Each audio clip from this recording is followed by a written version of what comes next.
The moment I saw him for the first time, I knew he was my soulmate. That's why when his family said no visitors were allowed because he had been in a coma for 6 months, I told them that I would take care of him so they could have a break.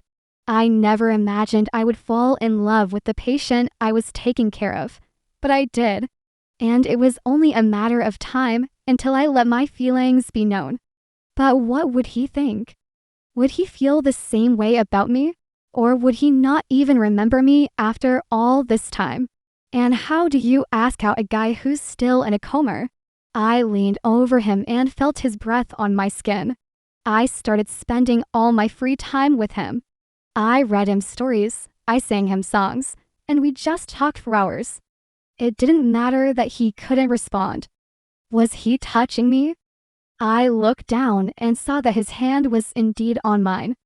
It was a very weak touch, but it was enough to make me feel like the happiest woman in the world. I couldn't believe that he had reacted to me. I tried to explain it to them, but they wouldn't listen.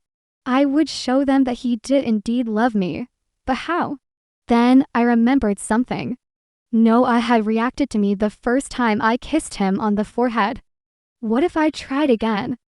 This time I would kiss him on the lips. They told me to stay away from their son and to never come back. I knew that if I could get them to see us kissing, they would finally understand that Noah loved me. But would he still feel the same way about me after all this time? We know that our love is strong and that nothing can break us apart. Also subscribe to the channel to be the first to watch new videos. Until next time. Even though Noah still has some memory problems, he remembers me and he loves me more than anything in the world. We're planning to start a family soon, and we're so excited to see what the future brings to us. Would he let me kiss him again? I didn't know. I was heartbroken. I didn't know what to do. I loved Noah with all my heart, and I couldn't imagine my life without him. I was so excited that I started crying. It wasn't a bad thing. It was a good cry. A cry of joy, happiness, and love. They helped me take care of Noah, and they even encouraged me to spend more time with him. They wanted to see their son happy, and they knew that I was the one who could make him happy. I felt like he was listening to me. And honestly, I don't know if it was because of my imagination or if it was real. He would move his hand whenever I touched him, and he would even try to talk to me, although he still couldn't speak properly. I took a deep breath and walked over to Noah's bed. When I pulled away from him, I saw tears in his parents' eyes. They finally understood that Noah loved me and that I loved him back. The first thing he did was look for me. When he saw me, he smiled and said, "You're beautiful." Then he looked at his parents and said, "I'm so sorry for what happened. I didn't mean to leave you and Alina." His parents hugged him and told him that they were just happy to have him back. They apologized for not believing me and for keeping us apart.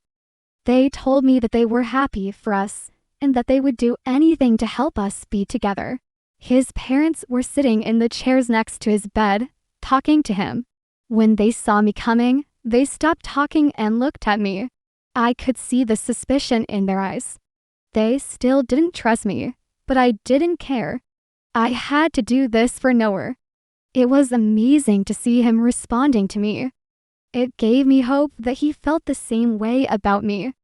But sometimes I would swear that I could see a faint smile on his face when I told him something funny. It was warm and inviting, and I couldn't help myself. I kissed him on the lips. I told him everything I felt, everything I had experienced since the day I met him. When I finished talking, I didn't know what to expect. Would he react at all? Would he show any emotion? I waited patiently, but nothing happened.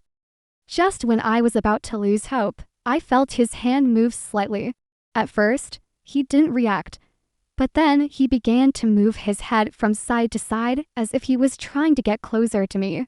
It was at that moment that I knew I was in love with him. These questions were going through my mind at the time, and I just didn't know what to do. Before I continue, I want to tell you that my name is Alina. I am 24 years old and I work as a nurse in a hospital in Germany. I felt a connection with him if I had known him for a lifetime. It was very weird, but I couldn't explain it. His family must have noticed this too, because when I asked them how he was doing, his mother answered with a sad smile, "You'll see." Noah's parents came back from vacation, and they were furious when they heard that I had been spending so much time with their son and that I had even confessed my love to him. They didn't believe that Noah was in love with me. They thought it was all in my head. They told me that I shouldn't be spending any more time with their son and that I should keep my distance. As soon as I was alone with him, I began to notice changes in his behavior. He was breathing more steadily and his heart rate was a bit faster than usual. It was like he was reacting to my presence. The man I fell in love with is named Noah Schneider. He's 26 years old. I mean, I wasn't just any nurse. I was someone special. Even though he was unconscious, I talked to him a lot. I told him about my life, about my dreams and wishes, and I sang him my favorite songs. Every day I would sit next to his bed and stroke his hand. It felt so right to be by his side. And I couldn't understand why his family hadn't told me about this feeling before. He works as a mechanical engineer, and one day he got into a serious car accident that left him in a coma. When I first met him, he had already been in a coma for 3 months. His parents were exhausted and needed a break from being at the hospital all the time.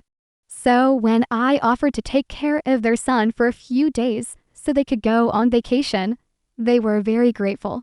As soon as I walked into the hospital room where Noah was being kept, I felt something strange. At first, I didn't think much of it.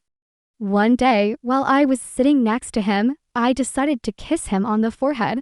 Every day I spent with Noah, my feelings for him grew stronger. One evening, while we were alone in the hospital room, I decided to confess my love to him. It took me a few seconds to realize what had happened.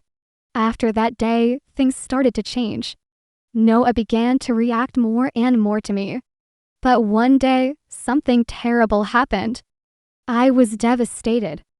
I couldn't believe that they wouldn't understand that Noah loved me. But then I got an idea. If his parents didn't believe that Noah loved me, then I would show them. When his parents came to visit him the next day, I made sure that I was in the hospital room. When his parents arrived, I tried to calm myself down. I leaned over him and kissed him on the lips.